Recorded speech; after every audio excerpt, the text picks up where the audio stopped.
I'd like to introduce our friend Gracia López from Seville. Thank you very much for joining us, Gracia. And just to say a little bit, for those of you, some of you have met Gracia in person in Spain, some have not. So for those of you who don't know her, she's an assistant professor at the University of Seville in the Department of Arab and Islamic Studies. And she's done basically almost all her research on Ibn Arabi. Her PhD was on one of his shorter treatises, Uqlat al-Mustawfiz, a cosmological treatise. And she's currently involved in a research project linked with the University of Salamanca in Spain on feminine sainthood in North Africa. But her title today is very appropriate for this kind of meeting online, The Structure of the Universe as a Network. So Gracia, without more ado, over to you and thank you. Thank you, Stephen, and thanks everybody who is attending here today.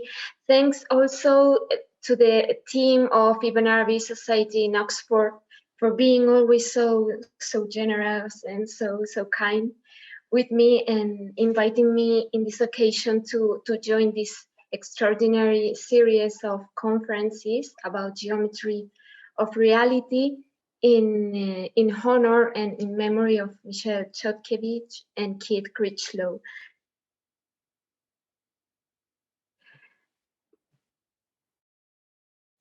The starting point of this talk is a set of texts, of Ibn Arabi's text, especially from Uqlat al-Mustawfiz, this treatise that has mentioned Stephen, and which is a short cosmological treatise.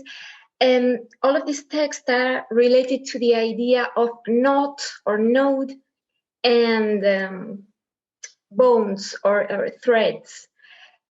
It is not a presentation of perfectly close and comprehensive theory, but rather a suggestion of ideas that could be connected, because it is always difficult when it comes to work with the text of Ibn Arabi to make a definite conclusion or a definite scheme of his ideas. The first concept we will deal on in this talk is that of the raqīqa, or plural raqā'iq, which can be translated as subtle relations or connections, tenuities. It is this like Chittick translates it, and he defines them as subtle lines of influence, ray also, or thread. On the basis of Ibn Arabi's texts, Suad Hakim defines it as the links, sila, that are extended between the realities or essences, and they are similar to the rays of the sun, Ash'a, in its fineness when they reach the sight, the human sight. Each reality, according to Ibn Arabi, each haqiqa, irradiates rays. Sometimes Ibn Arabi himself uses this metaphor or image of the sun and the rays that links the upper realities with the lower ones. And through them, knowledge and existence is supplied. It can be related also to the attributes or gender of created things. So we have, for example, in his work, Isharat al-Quran, that he says the masculine and feminine, which are united in the haqiqa, but ordered in the circle of creation, have differentiated their ranks before of a difference of raqīqa. So the raqā'iq have a lot to do with the pass from the unity to the differentiation or the multiplicity. Another image used by Ibn Arabi to explain how these raqā'iq work is, apart from the sun and its rays, the fire and the smoke. He uses this metaphor in Tarjuman al-Ashwaq, his diwan of poetry, and he says that the raqā'iq link the realities to make them become united as much as the smoke is united or connected to the flame, to the fire. So everything, he says, everything is or becomes muttasil, connected, and not muqati'. No, so it's very important in related to this idea of the raqīqa and raqā'iq. Very important, the notion of absence of void or absence of any blank space between things. Everything becomes muttasila, no? Connected. What do they connect? We have some different names for the things, the elements they connect. For example, a quotation from Futuhat says, between these forms, suwar, of the high spheres, ulwiyat, and the forms of the low elements, sufliyat, threads are extended to the most beautiful names and the realities of lordliness. There are the specific phases or facets of every possible being originated from the imperative be through an orientation of God's will. So we have the upper and lower spheres connected with the divine names, not in an arbitrary way, but always following the will of God, of course. We have also another idea very important related to raqā'iq, which is that of projection and reception. And in chapter 2 from Futuhat, a chapter entirely devoted to the letters, the science of letters, Ibn Arabi explains that God has 3 letters. There are 3 letters that correspond to God, which are Alif, Zain, Lam, and 3 letters which belong, so to speak, to man, which are Nun, Sad, and Dad. Both of them, if we multiply them by the 3 worlds, Mulk, Malakut, and Jabarut, would give us a result 9 spheres. 9 and 9. And Ibn Arabi calls the 9 God spheres as spheres of projection, and the 9 human spheres, the spheres of reception. And he says, from each of the essential realities of the 9 spheres, subtle bonds extend out toward the 9 human spheres, and from this reciprocally go back to the divine spheres. I have remarked this word because I think it's interesting to have in mind that the relation, the raqā'iq don't come in one direction only, from God to man or from high sphere to low sphere, but also they follow the contrary path toward their origin. So there is a reciprocity, a dialogue, even as we shall see. Another interesting passage, I think, is this from Futuhat, also, which says, God created rank, makana, before he created place, makan. Then he stretched tenuities, these tenuities are the raqā'iq, from rank to specific places. Then he brought into existence the things in their spaces. I think it's interesting, this idea of creating the rank or the place that corresponds, not the place, but the degree, the grade that correspond to a creature before creating the creature itself and the place it will be. And there is another idea connected with this one that says, also in Futuhat, that the raqīqa is created before the haqiqa, because taking into account that, as we have seen, the raqīqa supplies with existence, something gives knowledge and existence to the things of the world.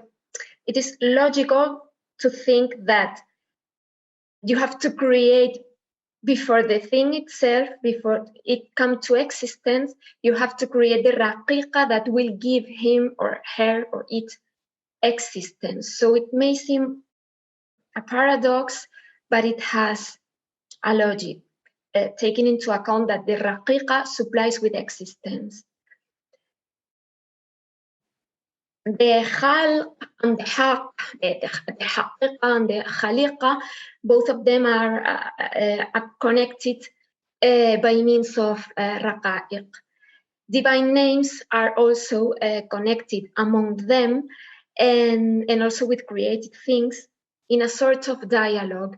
I have displayed here this diagram designed by Fenton and Glotton on the basis of the text of Kitab Dawair. Even Arabi doesn't, he usually draws schemes and diagrams, but in this case, this one has been designed by Paul Fenton and Maurice Glotton.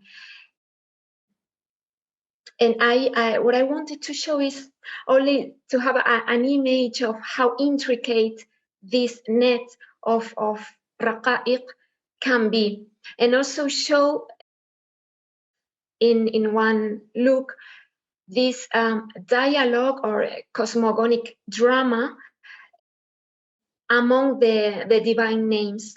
I know the letters are tiny, but we have different degrees of divine names, and the lower globes of the diagram are the world of hell, the world of paradise, and in between the world as it is, le monde en tant que tel.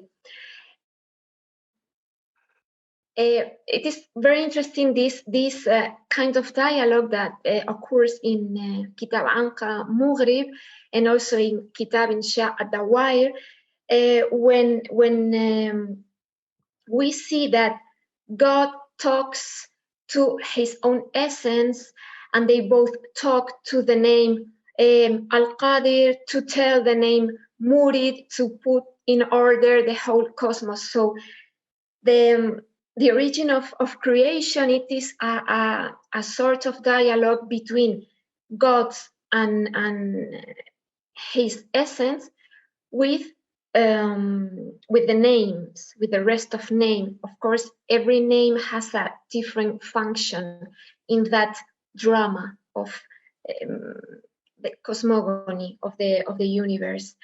The raqā'iq, all of these lines in the diagram are raqā'iq. Some of them, as you can see, are double, or in the text it says that some of them are gathered in groups of three raqā'iq, and some of them have a name, like a proper name. So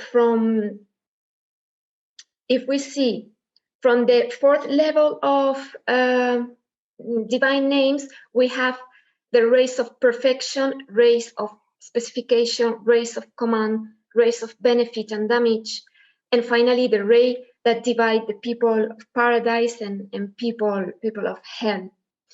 And so they somehow are inspired or follow the names of God, which are the attributes of God, and each raqā'iq has also a function, a name. If you continue with asking ourselves what do these raqā'iq link, we will find also this passage in Futuhat al-Makkiyah that says, God has made the human being as the sum of the subtle connection of the whole world. And from him to everything in the world, a subtle relation extended. No, is extended, sorry. Yes, mumtamad. The raqīqa between the servant and every part of the world, kul juz'u, it says, exists according to an affinity or according to what is appropriated, yunasib, with the world and what has an affinity with him, with a human being, munasib. So we have, I think, a very important aspect here, which is the likeness or the affinity between the things that are connected through this raqīqa. Another fundamental and basic idea that we find it in the whole doctrine of Ibn Arabi is that the human being is the locus of not only all the haqā'iq of the world, but also the raqā'iq. All those links become united or gathered in the human being, in the servant.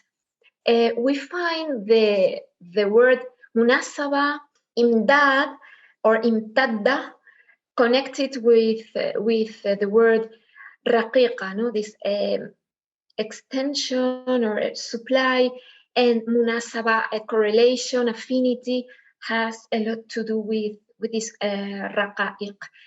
Also, a very important aspect is, again, the mutual influence between the two extremes or the two things connected by that raqīqa. Another passage here from Futuhat says, there is no form in the lower world without a likeness, mithl, in the higher world. The forms of the higher world preserve the forms of the lower world. Between the two worlds, there are tenuities which extend from each form to its likeness. They are ascending and descending ladders. Sometimes they are called affinities. So again, this idea of likeness or model, being similar to something or having a model in something, and again, the reciprocity. The raqā'iq have implications with the angelology doctrine of Ibn Arabi. We have some passages that connect very obviously these things, the angels and the raqā'iq. For example, there are subtle threads which extend from the universal soul to the throne. These are like ladders, ma'arij, for the angels, while the meanings that descend in these tenuities are like angels. So we have that these threads that make a net in the universe, they are used by angels to move upwards, downwards. We have also in our work that it is maybe a pseudo-epigraph and not an authentic work by Ibn Arabi. Probably Stephen and Jane can know this better than me. The treatise Shaq al-Juyub or Shaq al-Jaib. It says, Jibril, Mikael, Israfil, and Azrael, and other chief angels, these luminous universal realities, are the subtle rays from the Muhammadan realities. So we have an identification between haqā'iq and raqā'iq with the angels. So these four great angels are at the same time haqā'iq, nuriya, luminous realities, raqā'iq, and also they are a manifestation of the Muhammadan reality, the haqiqa Muhammadiyya, used to exist. We could be talking about the haqiqa Muhammadiyya for hours because it is also a complex concept with a lot of facets, but we can see that it's a reality that pre-exists creation. We have another passage that says, wherever these bones meet, and the verb used here is ishtama, the angel itself is the meeting point, and it is there where the angel comes to existence, hadatha. This newly arrived fact is thus the angel itself. If it bows with its whole being toward one of the sets of 9 spheres, this is the 9 spheres we were talking a minute ago. The other side attracts it. It thus comes and goes from one another. Yataraddadu.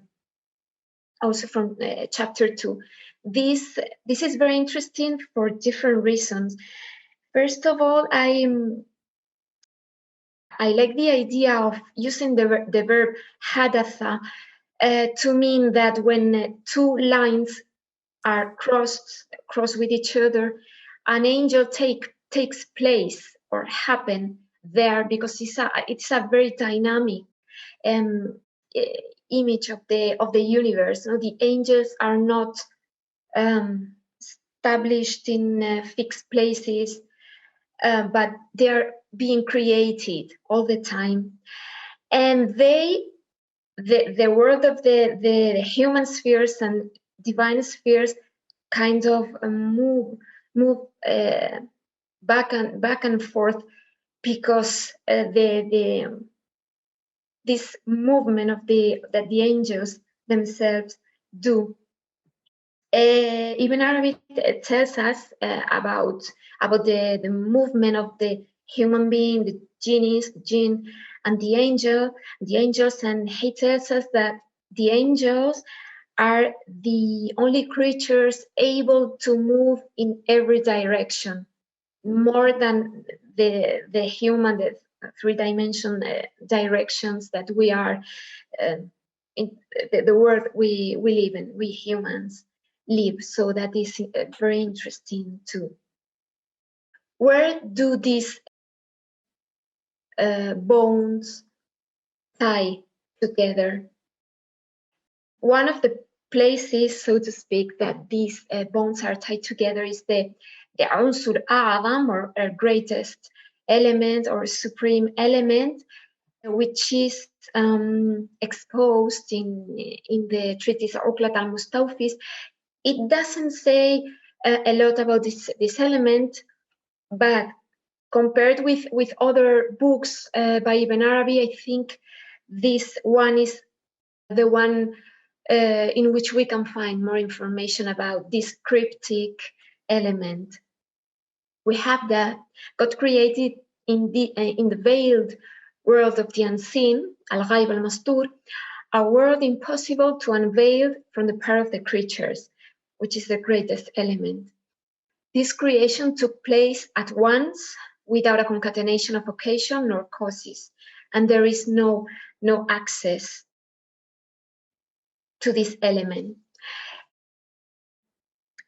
This greatest or supreme element, it is identified sometimes with the mysterious principle of life, the central dot of the cosmos, the prime matter of the philosophers, the divine sustenance, and it is more seminal and more basic than the first intellect, and it's been created prior the first intellect.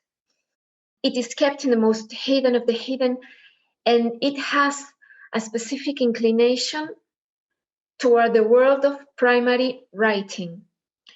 The primary writing is, take into account that I have translated this from Arabic to Spanish and then into English, so I have chosen words in English or sentences that may be questionable.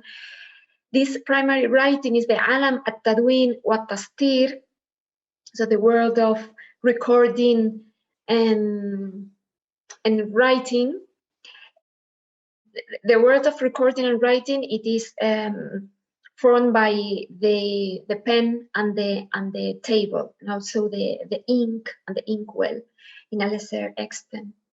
This greatest element is the most perfect among the existent things, and if we were not to have a secrecy covenant which prevents us from exposing its transcendent reality, we would have exposed how everything other than God, that is Masiwallah, the creation, is connected to this element.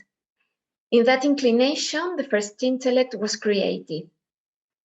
It is called first intellect, because it is the first of the word of the writing, or the words of the writing. So we have here that the first intellect or pen emerges from an inclination of this greatest element. From the first intellect, subtle relations, raqā'iq, are extended to the soul, the prime matter, the body, the fixed stars, the center, and the elements. And through an ascending movement, they reach engender beings, the human being, and the greatest element, where these subtle relations tie together. And he uses in i'qad, in aqada, to make a knot. That is the origin of 46,656,000 subtle relations. As Mohammed Yusuf Haj has pointed out in his Ibn Arabi Time and Cosmology, this number is the cube of 360, which is the degrees of a sphere. A little further in Uqlat al-Mustawfis, it is explained that the pen has 360 tips, 360 facets, and 360 tongues. So these three things multiplied by 3 would give this number of subtle relations gathered in the supreme element. In relation to the sphere of the world, the greatest element would be the central dot, and the circumference would be the pen, while the tablet is what is between them both. And in the same way, the dot comprehends the circumference in its essence.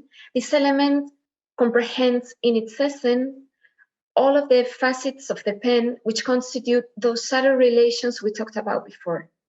They are one in the element, and they multiply themselves in the intellect according to the diverse modes of reception of the element in the intellect. That's why the greatest element is stronger when recognizing the unity of its creator, because it is able to unite or gather all this multiplicity displayed in the universe through the manifestation of the pen on the table.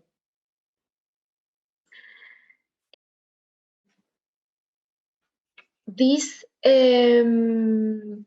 greatest element, which is very, very mysterious and cryptic, has been identified by Mohammed Yusuf Haj in the mentioned book as the single monad, as the smallest and most simple base of creation. No? It's like the smallest and most basic model of the universe, and it has a special relation to water, this unsur Adam, because in a passage in Uqlat al-Mustawfis, and Ibn Arabi mentioned the greatest element, and he says that we would understand what the greatest element mean if we understood the Quranic ayah, we made from water every living thing, in Quran 21:30. It has also a lot to do with the name, the divine name Al-Hayy, the living one, and also the name of names, this supreme name Ism A'zam, which is secret and comprehends the other names in a way. The other place where these bones, these raqā'iq, tie together are, as we have seen, the perfect human being, the insan al-kamil. We have in Uqlat al-Mustawfi, God made him arise as a perfect copy of the universe, bringing together in himself the forms of the contingent realities, as well as the names referred to the eternal. He made him, exalted be he, as an intelligible essence linking Rabbit to realities, the contingent and the eternal. He created him as an isthmus, barzakh, that brings together the two sides and the two subtle relations. We have here these raqīqatain that are supposed to mean the raqīqa contingent and the raqīqa eternal. No, those two aspects, which are opposite and contradictory, are linked in the human being. I want to, I don't usually make comparisons with between Ibn Arabi's concepts of the doctrines or concepts with those outside the Islamic tradition, because this it's a risk, and it can be superficial if you don't know deeply the other elements of the comparison. But I think in this case it is very inspiring, and it can give us some keys if we think about or reflect about the idea of cross, knot, and from that knot, tissue, axis, tree, human being, and cross, and the cross itself, because we could conclude some aspect that could help us understand what is the importance or the underlying ideas in this universe that presents Ibn Arabi, full of crosses, of links, full of knots or tying ups, of threads or roads.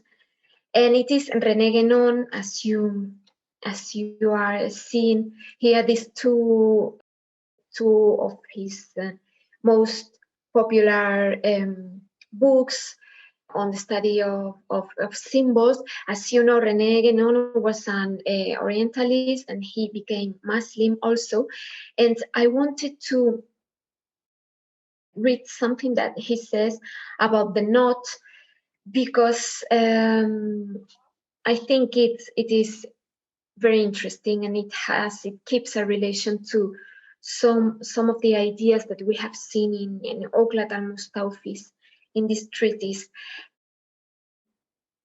The title itself, I haven't said this, but the title of the book itself, Uqlat al-Mustawfi, have the word knot in it. The uqla means fetter, lock, knot.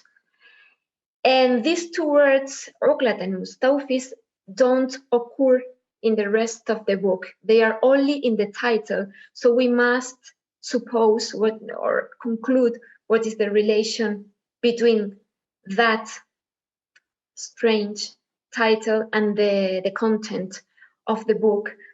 And I think the key is in the word aql as the intellect and uqla as a knot, because one of the central aspects of this book is the intellect, al-aql, precisely, and also the human being.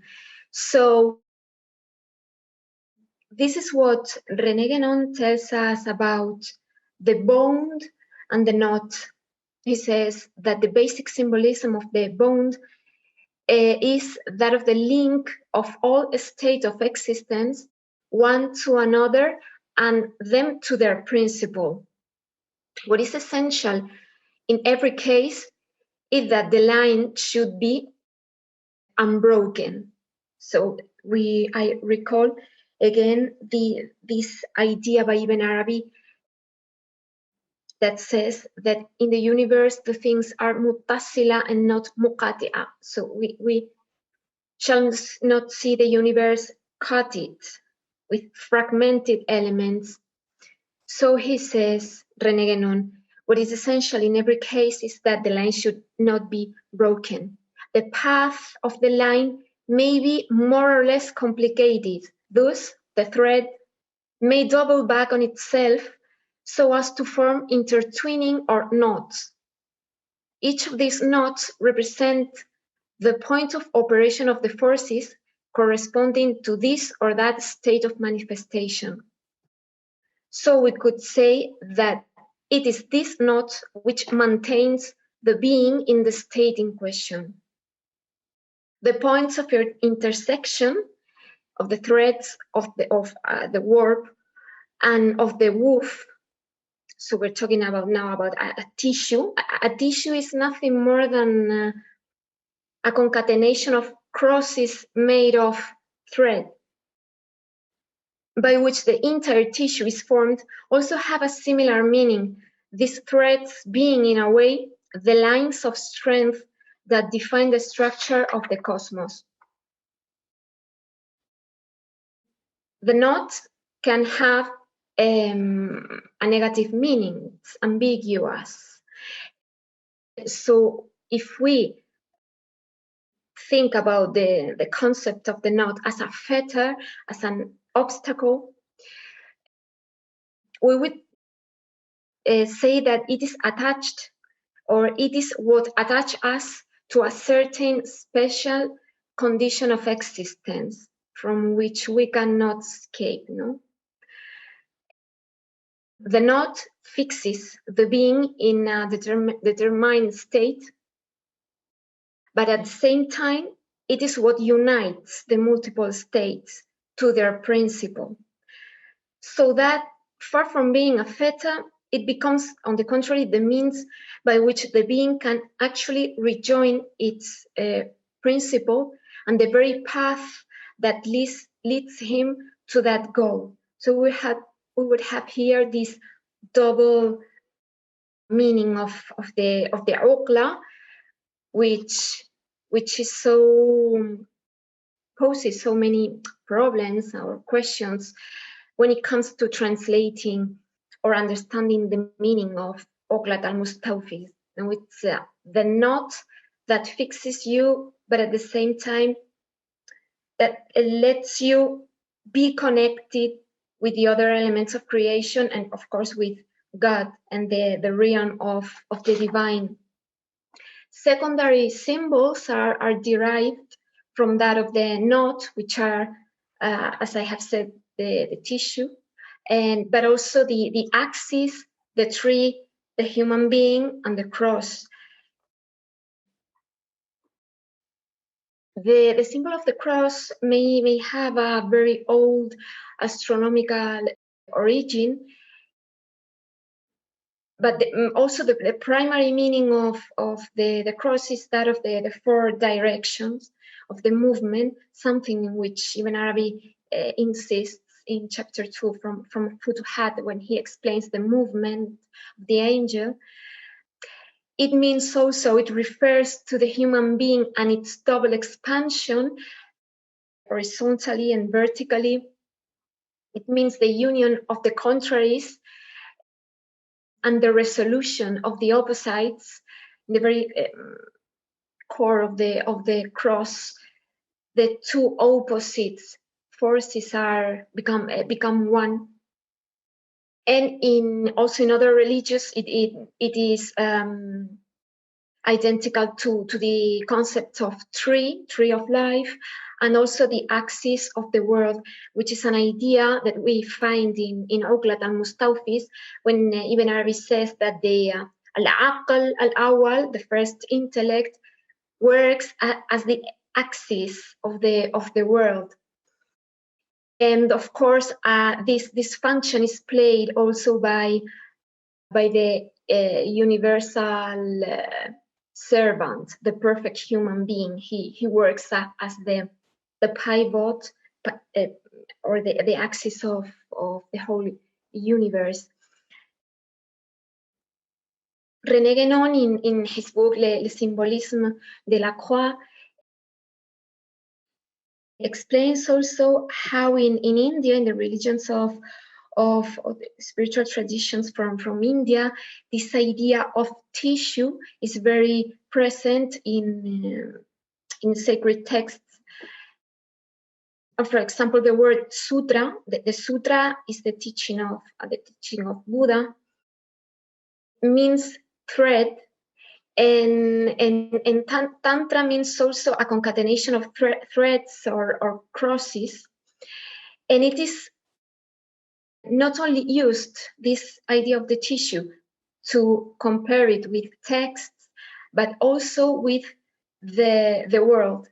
They say that the whole world or worlds are woven as a chain and a weft. So I wanted to finish with this. These ideas that may come from other spiritual traditions, but I think they can be interesting compared with those exposed by Ibn Arabi in his treatise Sukulat al-Mustawfis and in Shadd Dawair and Anka Mugrib, in which he talks about the raqā'iq, and of course in Futuhat, which is a treasure of ideas, concepts, and doctrines.